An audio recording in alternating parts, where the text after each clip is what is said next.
Guys, good morning guys. Please subscribe.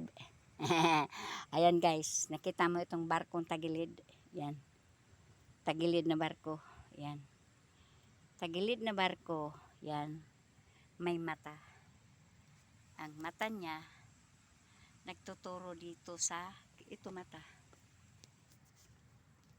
Yan mata. Yan. Mababaw lang guys. Ano lang 5 feet. Yan. Nagtuturo yung mata niya. Punta ka raw dito sa unahan guys. Ayan. Alin ang tinuturo niya guys? Itong puso na tabing yan. Yan oh. Puso. Puso. Tapos nagkaroon din siya ng ikis sa gitna. Yan oh. Yan guys. Malinaw yan ha. Tanggalan ko muna ng damo guys. Para sa iyo, tatanggalan ko para maging malinaw. Maging malinaw para sa inyo. Ayan. 'Di ba? Kita mo 'yan, guys. And ibig sabihin niyan, guys, nandyan din sa gitna. Pinatong lang ang bato na 'yan. So, ang pinagpatungan, diyan ka kukuha. Ayan. Ayan, guys. Half yan, half. Hinati yung puso. Nilagyan ng ikis sa gitna. Yan, ikis sa gitna, sa taas.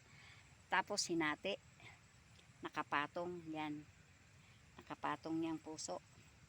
So ibig sabihin, pag tinuklap mo yan, nasa ilalim ng puso. Diyan ka lang, hindi ka nalalayo. Nag-arrow din siya, papunta dyan sa puso. Yan, nag-arrow din siya.